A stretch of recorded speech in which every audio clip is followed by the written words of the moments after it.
नमस्कार दोस्तों, स्वागत है आपका एक बार फिर से आपके अपने YouTube चैनल आर के सागर यूनिक स्टडी में। तो दोस्तों, आज की क्लास में हम फिर से सोल्व करेंगे संस्कृत पैडागोजी के कुछ बहुत ही इंपॉर्टेंट क्वेश्चन। तो देखते हैं आज के क्वेश्चन। तो आज के क्वेश्चन जो है, पहला वो है छात्राणाम कृते बाल साहित्यानाम चयन समये भवदृष्ट्या किम अनावश्यकम। तो क्वेश्चन पूछा गया है छात्रों के लिए बाल साहित्यों का चयन समय चुनाव करते समय या चयन करते समय में भवदृष्ट्या आपकी दृष्टि में किम अनावश्यकम क्या अनावश्यक है या क्या आवश्यक नहीं है। तो क्वेश्चन में पूछा गया है, एक बार फिर से समझिए। छात्रों के लिए बाल साहित्य का चयन करते समय में आपकी दृष्टि में क्या अनावश्यक है। तो जो बाल साहित्य होती हैं यानी चाइल्ड लिटरेचर, यदि उनका चुनाव आपको करना है और आप एक शिक्षक हैं तो आपकी दृष्टि में, आपकी नज़र में इनमें से क्या आवश्यक नहीं है, क्वेश्चन में ये पूछा गया है। तो बाल साहित्य आप सभी जानते हैं कि जो 6 से 14 वर्ष तक की जो आयु के जो बच्चे होते हैं उनके लिए जो कुछ पठन सामग्री होती है उससे अलग कुछ जो है, मतलब जो उनका सिलेबस होता है उससे अतिरिक्त कुछ जो है पठन सामग्री जो है लगा दी जाती है, जो कि जो बच्चे हैं जिससे बच्चे का जो है जो पढ़ाई है उसमें इंटरेस्ट बना रहे और उनसे जो है बच्चों का मनोरंजन भी हो, इसलिए जो है क्या बाल साहित्य जो है लगा दी जाती हैं। इसके अलावा जो बाल साहित्य होती हैं ऐसी जो है वो लगाए जाते हैं जिससे कि जो बच्चे हैं उनका जो है उनसे शारीरिक, मानसिक जो है और जो है मनोवैज्ञानिक विकास भी जो है हो सके। ठीक है, तो अब इनमें से कौन सा ज़रूरी है यदि छात्रों के लिए जो बाल साहित्य है उसका चुनाव आपको करना है। तो देखिए, पहला ऑप्शन है विषय। तो देखिए, विषय तो जो है आवश्यक है, बहुत ही महत्वपूर्ण है। जब तक कोई विषय ही नहीं होगा तो आप जो है किसका बाल साहित्य का चुनाव करेंगे। ठीक है। सेकंड ऑप्शन है चित्रराणी, चित्र। तो आप सभी जानते हैं कि जो बाल साहित्य है, बाल साहित्य में चित्र भी होने बहुत ज़रूरी है, क्योंकि जो बाल साहित्य है ये 6 से 14 वर्ष की आयु के बच्चों के लिए जो है लगाई जाती है। तो आप सभी जानते हैं कि जो बच्चे हैं वो चित्रों को देखकर जो है बहुत ही आकर्षित होते हैं और पढ़ने में उनकी जो है रुचि होती है चित्रों के माध्यम से। अब तीसरा ऑप्शन है मुद्रण गुणवत्ता। ठीक है, कि जो पेज है वो किस प्रकार का है। ठीक है, कि जो उसकी गुणवत्ता है वो जो है अच्छी होनी चाहिए। तीसरे में ऑप्शन में ये कहा गया है। और फोर्थ ऑप्शन है छात्राणाम वयम रुचि चा, कि छात्रों की जो है पढ़ने की रुचि और स्तर। ठीक है, छात्रों का स्तर, वह अर्थ होता है स्तर और उनकी रुचि। ठीक है, कि जो बाल साहित्य है वो छात्रों का जो स्तर है उसको देख करके लगाना चाहिए, उनकी रुचि देख कर लगाना चाहिए कि छात्रों की रुचि किस में है। तो अब इसमें सही आंसर कौन सा है ये आपको बताना है। तो देखिए, अब आपको पता लग गया कि जो विषय है, विषय होना चाहिए बाल साहित्य में। जब तक विषय नहीं होगा तो चुनाव जो है कैसे करेंगे बाल साहित्य का। ठीक है, तो विषय होना ज़रूरी है। चित्रों का होना भी जरूरी है, क्योंकि जो बच्चे हैं वो चित्र को देखकर बहुत ही जल्दी आकर्षित होते हैं। ठीक है, और तीसरे ऑप्शन की हम बात करते हैं कि मुद्रण गुणवत्ता, की जो उसका पेज है, ठीक है, जो पेज है उसका वो जो है कैसा होना चाहिए, वो मोटा होना चाहिए, है ना, और अच्छा होना चाहिए। तीसरे में ये कहा गया, चौथे ऑप्शन में कहा गया है कि जो छात्रों का स्तर है और जो उनकी रुचि है उसको जो उसमें ध्यान रखा जाना चाहिए। तो अब इसमें से आंसर जो है जो हो जाएगा तीसरा वाला ऑप्शन, मुद्रण गुणवत्ता। ठीक है, तो मुद्रण गुणवत्ता इतना जो है आवश्यक नहीं है कि जो पेज है वो ज़्यादा मोटा ही हो, है ना, क्योंकि आप सभी जानते हैं कि जो छात्र हैं, ठीक है, छात्रों के लिए जो है जो बाल साहित्य है उसमें उसके लिए विषय होना ज़रूरी है, चित्र होने ज़रूरी है। ठीक है, यदि चित्र नहीं होंगे तो बच्चा अपने आप में जो बोरियत महसूस करेगा, उसमें इंटरेस्ट नहीं लेगा और उसको जो है फिर पढ़ेगा नहीं वो। तो चित्र होना बहुत ज़रूरी है, क्योंकि जो बाल साहित्य है वो 6 से 14 वर्ष के बच्चों के लिए होती है और छात्रों का स्तर और उनकी रुचि भी जो है ध्यान में रखनी होगी। लेकिन जो मुद्रण गुणवत्ता है वो इतना ज़्यादा इम्पोर्टेंट नहीं है। ठीक है, हालांकि इम्पोर्टेंट है। ठीक है, मुद्रण की गुणवत्ता वो भी होनी चाहिए, मोटा पेज होना चाहिए, लेकिन ये इतना ज़्यादा इम्पोर्टेंट नहीं है। ठीक है, तो ये तीनों ज़्यादा इम्पोर्टेंट है, ये ज़्यादा आवश्यक है, तो चौथा इतना आवश्यक नहीं है। यदि हम बात करते हैं इसकी, तीसरा वाला जो है मुद्रण गुणवत्ता। ठीक है, जरूरी नहीं है कि जो पेज है वो ज़्यादा मोटा एकदम जो है साफ हो। ठीक है, तो तीसरा ऑप्शन इतना जो है इसमें क्या है, आवश्यक नहीं होता। आंसर होगा इसमें तीसरा वाला ऑप्शन। अगर देखते हैं क्वेश्चन नंबर 2 है गद्य शिक्षण से विधि अस्ति। तो गद्य शिक्षण की विधि है, तो इनमें से कौन सी गद्य शिक्षण की विधि क्वेश्चन में ये पूछा गया है। फर्स्ट ऑप्शन है व्याख्यानम विधि, व्याख्यान विधि। सेकंड ऑप्शन है आगमन विधि। तीसरा ऑप्शन है संश्लेषण विधि और लास्ट ऑप्शन है निगमन विधि। तो देखिए गद्य शिक्षण में होता क्या है, जो भी गद्य होता है, ठीक है, गद्य का क्या किया जाता है, गद्य में जो होता है, जो गद्यांश होता है उसकी व्याख्या की जाती है। क्या की जाती है? व्याख्या की जाती है, ठीक है। आप भी जब जो है 10th क्लास में थे, 9th में, 12th में, 11th में, जब आप हिंदी का पेपर देने जाते थे तो आपके पास में हिंदी में एक होगा गद्य संकलन, ठीक है, गद्य संकलन, गद्य गरिमा जो भी होगी, उसमें जब आप जो है क्या करते थे, उसमें जब उसका अर्थ लिखते थे उसकी व्याख्या करते थे, ठीक है, क्या करते थे, उसकी व्याख्या करते थे, ठीक है। तो गद्य शिक्षण की जो विधि होती है वो क्या होती है, वो व्याख्यान विधि होती है। उसमें क्या करनी पड़ती है, उसकी व्याख्या करनी पड़ती है, ठीक है, कि ये जो गद्य है उसमें आखिर है क्या, उसका अर्थ क्या है, ठीक है। तो उसको जो है लंबे चौड़े शब्दों में क्या करना पड़ता था, उसको जो है लिखना पड़ता था, वर्णन करना पड़ता था, ठीक है। तो उसकी क्या करनी पड़ती है, व्याख्या। तो गद्य शिक्षण की जो विधि है वो कौन सी विधि है, वो व्याख्यान विधि होती है। आगमन विधि नहीं होती, निगमन भी नहीं होती, संश्लेषण विधि नहीं होती। तो कौन सी होती है, व्याख्यान विधि होती है। तो आंसर हो जाएगा पहला वाला ऑप्शन। क्वेश्चन नंबर 3 की तरफ बढ़ते हैं। क्वेश्चन नंबर 3 है व्याख्यानम विधि अन्यत नामना अस्ति। तो 3 क्वेश्चन में पूछा गया है व्याख्यान विधि का अन्यत का अर्थ होता है दूसरा नाम है। तो व्याख्यान विधि का दूसरा नाम कौन सा है, क्वेश्चन में ये पूछा गया है। फर्स्ट ऑप्शन है सूत्र विधि, सेकंड ऑप्शन है उद्बोधनम विधि, तीसरा ऑप्शन है विश्लेषण विधि, लास्ट ऑप्शन है अन्वय विधि। तो देखिए जो व्याख्यान विधि है, ठीक है, व्याख्यान विधि का जो दूसरा नाम होता है वो होता है उद्बोधनम विधि, ठीक है। क्या होता है, उद्बोधनम विधि, ठीक है। व्याख्यान विधि का दूसरा नाम क्या होता है, उद्बोधनम विधि। तो जो व्याख्या जो होती है, ठीक है, उसको हम क्या कहते हैं, उसको उद्बोधन भी कहते हैं, ठीक है। तो जो व्याख्या होती है उसको क्या कहते हैं, उद्बोधन भी कहते हैं। तो आंसर कौन सा हो जाएगा, सेकंड वाला ऑप्शन हो जाएगा, उद्बोधनम विधि। तो याद रखना, ठीक है, जब भी किसी भी शब्दों की हम व्याख्या करते हैं उसको हम क्या कहते हैं, उद्बोधन भी कहते हैं। तो आंसर हो जाएगा सेकंड वाला। आइए देखते हैं क्वेश्चन नंबर 4। क्वेश्चन नंबर 4 है षष्ठ कक्षाया छात्रा, छठी कक्षा के छात्र सद्य। सद्य का अर्थ होता है तुरंत या शीघ्र, एवं ही, तुरंत ही या शीघ्र ही, कथाम, कथा, एकाम, एक, पठितवंता पढ़ते हैं।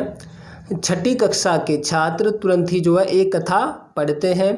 शिक्षक है छात्रान, शिक्षक छात्रों प्रश्नस्य, प्रश्न के उत्तरम उत्तर प्रश्न पूछता है। शिक्षक छात्रों से प्रश्नों के उत्तर पूछता है। किमर्थम अशोकय गृहात् पलायित। पलायित का अर्थ होता है भाग गया, ठीक है, गृहात् घर से, किमर्थम किस लिए। तो शिक्षक ने पूछा कि किस लिए अशोक घर से भाग गया। अयम प्रश्न छात्राणाम किम कौशलम अपेक्षते। यह प्रश्न छात्रों के किस कौशल की अपेक्षा करता है। क्वेश्चन में ये पूछा गया। क्वेश्चन को एक बार फिर से समझिए। छठी कक्षा के छात्र तुरंत ही एक कथा को पढ़ते हैं और शिक्षक जो है छात्रों से प्रश्न का उत्तर पूछता है। क्या पूछता है कि किस लिए अशोक घर से भाग गया। तो ये जो प्रश्न है ये छात्रों का जो है कौन से कौशल की जो है अपेक्षा करता है, ठीक है। क्वेश्चन में ये पूछा गया है। तो देखिए पहले आप इसको समझ लीजिए। अपेक्षित यानी कि अपेक्षा करता है, आप ये कह सकते हैं कि क्या इसमें से जरूरी है, ठीक है। जो क्वेश्चन जो शिक्षक ने छात्रों से पूछा है ना कि किस लिए अशोक घर से भाग गया, तो ये जो प्रश्न है आखिर इसका उद्देश्य क्या है, इसका मतलब क्या है, ये मान लीजिए आप, ठीक है। तो देखिए पहला ऑप्शन है इसमें अर्थ संभावना से, अर्थ के संभावना की कि जो छात्र हैं, छात्रों ने जो है जो पाठ है, पाठ को जो पढ़ा है आखिर उसको अर्थ उनका जो है आता है या नहीं आता है। सेकंड ऑप्शन है पूर्वानुमान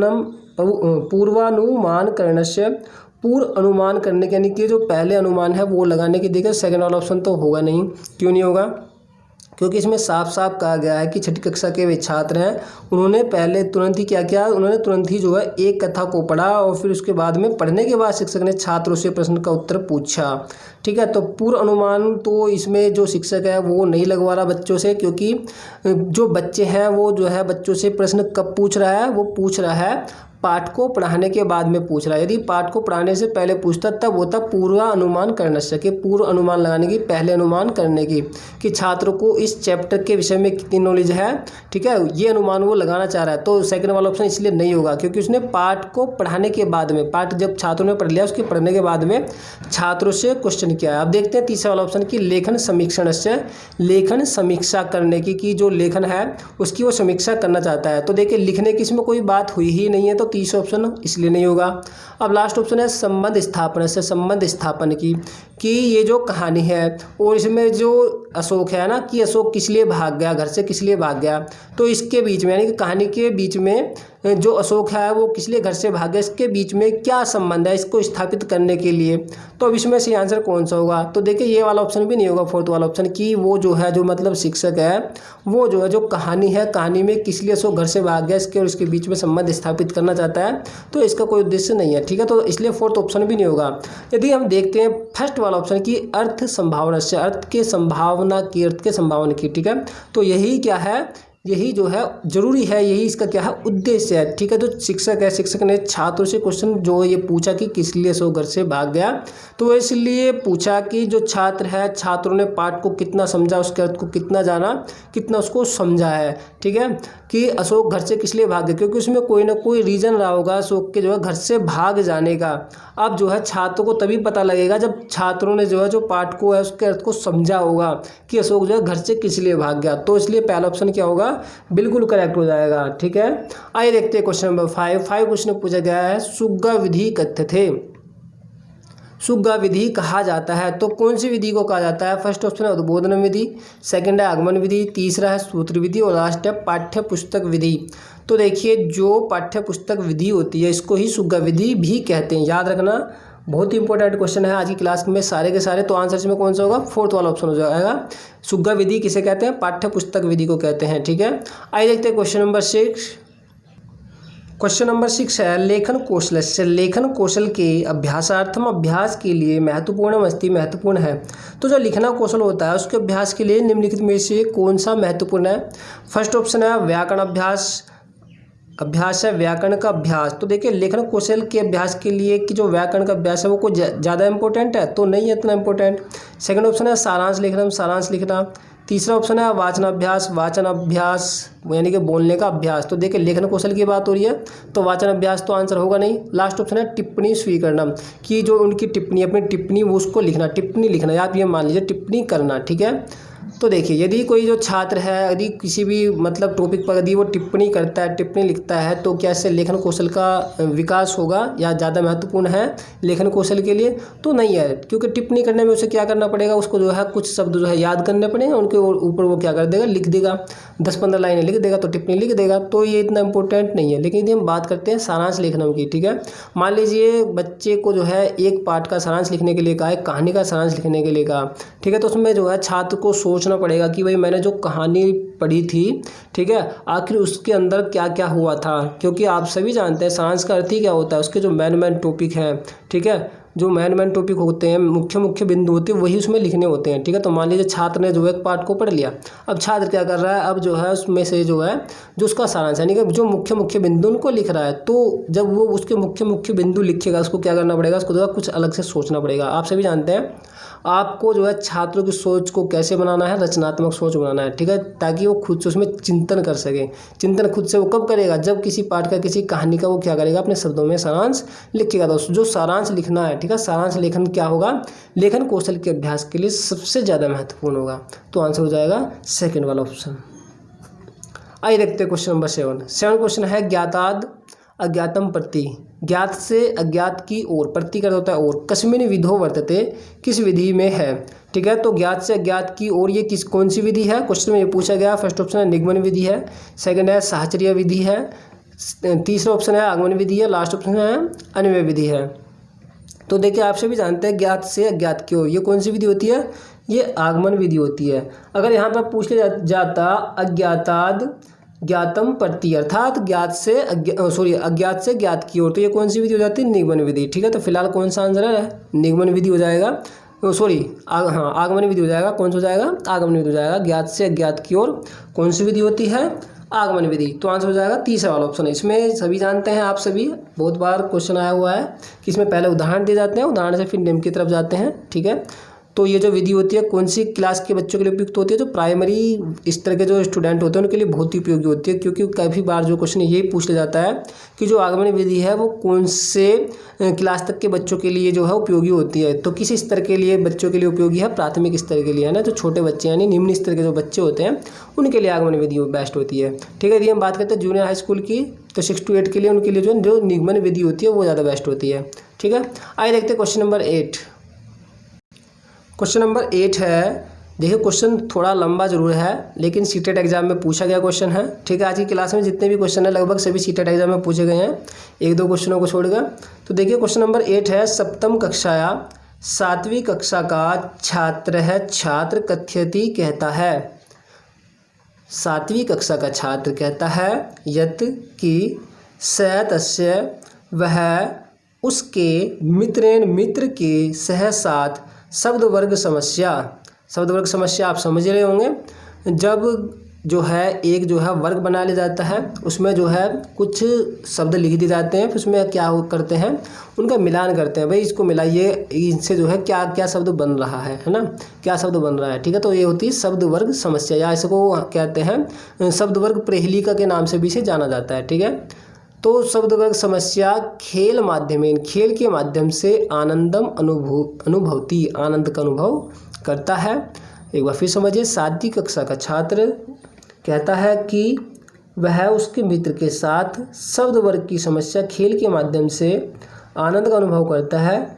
यह किंचित जो कुछ अधिक दक्ष येन कारणेन, जिस कारण से तस्य कौशल ज्ञाने, उसके कौशल के ज्ञान में वृद्धि भवेत, वृद्धि होती है। ठीक है, जो कुछ अधिक दक्ष है, ठीक है, जिससे जिस कारण से उसके कौशल के ज्ञान में वृद्धि होती है।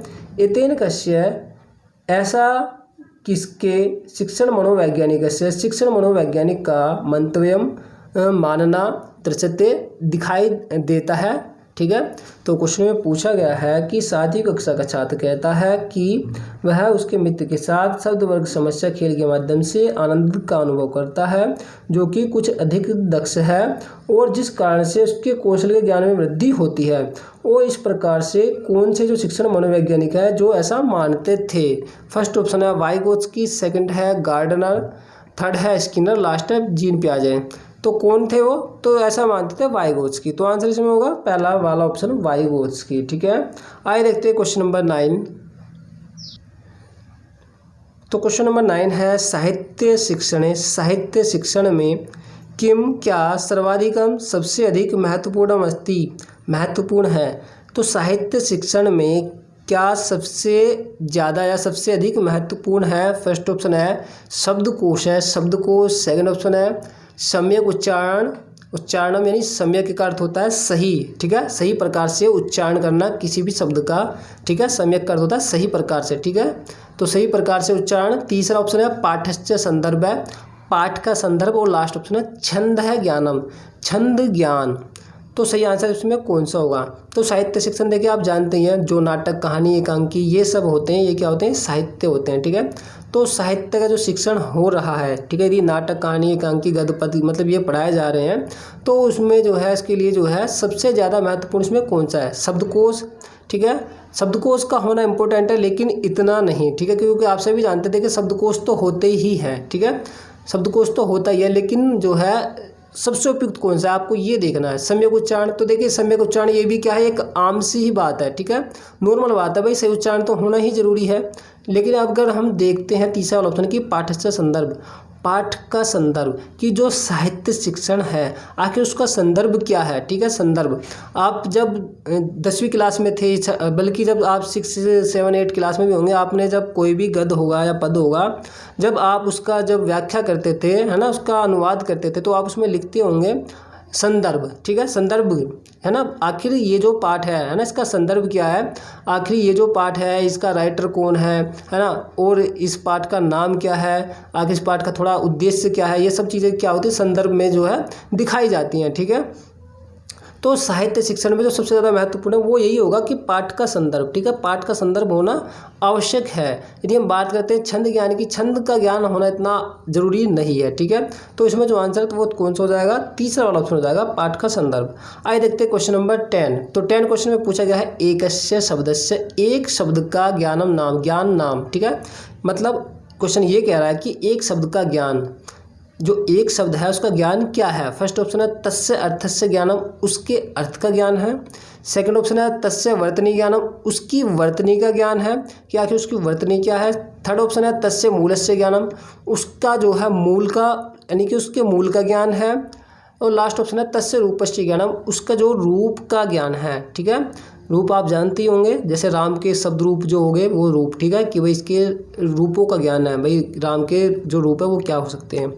तो एक शब्द का ज्ञान क्या है, तो आप एक बात बताइए, आपको जो है यदि एक शब्द का ज्ञान है तो आपको कैसे पता कि आपको जो शब्द का ज्ञान है। आपको शब्द का ज्ञान तभी तो है जब आप उसका अर्थ जानते हैं। यदि आपको उसका अर्थ ही नहीं पता तो आपको शब्द का ज्ञान कैसा है ना। मान लीजिए आपको जो है एक शब्द मैं आपको बताता हूँ, पठित बताता हूँ, ठीक है, पठित, ठीक है, तो आपसे जो है आपको पठित का जो यदि नहीं पता तो जो है आपको जो अर्थ का जो ज्ञान नहीं है फिर, ठीक है, कि भाई पठित, ठीक है। तो यदि आपको जो है पठित शब्द पता है लेकिन उसका जो है अर्थ नहीं पता तो आपको उस शब्द का ज्ञान नहीं है, सिर्फ आपने तो उसको ऐसी जो है रट लिया है, याद कर लिया है, ठीक है। तो यदि जो पठित है आपको ऐसे पता है तो ये हो गया उसकी वर्तनी का ज्ञान, भाई पठित जो है कैसे लिखा जाता है, ये तो उसकी वर्तनी का ज्ञान हो गया, ठीक है। तो इतनी वर्तनी का जो ज्ञान है वो जो है एक शब्द का ज्ञान नहीं है, बल्कि एक शब्द का ज्ञान क्या है, वो है उसके अर्थ का ज्ञान, ठीक है। भाई जो पठित है आखिर उसका अर्थ क्या है, ठीक है।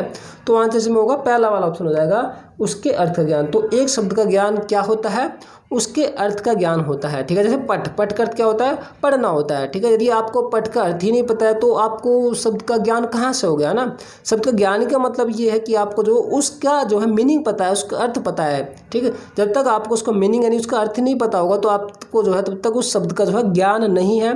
तो इसलिए जो ज़्यादा जरूरी है वो क्या है, वो है उसके अर्थ का ज्ञान। आपको जो उसके अर्थ का ज्ञान होना चाहिए, ठीक है। उसकी वर्तनी का उतना ज्ञान नहीं होना चाहिए, ना ही उसके मूल का ज्ञान होना चाहिए, ठीक है, और ना ही उसके जो है इतना रूप का ज्ञान की जरूरत नहीं है, ठीक है। तो क्या होना चाहिए, उसके अर्थ का ज्ञान होना चाहिए। तो आंसर हो जाएगा पहला वाला ऑप्शन।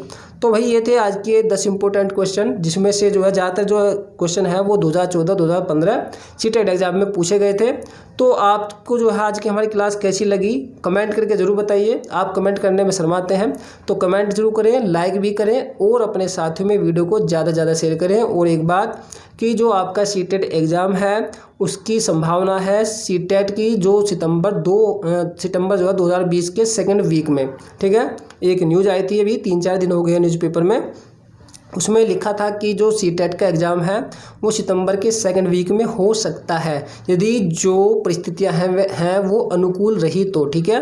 यदि अनुकूल परिस्थितियां रही, थोड़ा सा जो कोरोना है उससे थोड़ा जो समस्या थोड़ा वो कम हो गई, तो आपका जो सीटेट एग्ज़ाम है वो सितंबर में होने की संभावना है सेकंड वीक में। तो अपनी तैयारी करते रहिए, ठीक है। तो और हमारे चैनल के साथ बने रहिए, वीडियो को शेयर करते रहिए। तो दोस्तों मैं मिलता हूँ आपको ऐसी ही नई एक और वीडियो में, एक और नई क्लास में। तब तक के लिए नमस्कार, जय हिंद, जय भारत। पढ़ते रहिए और अपना ख्याल रखिए।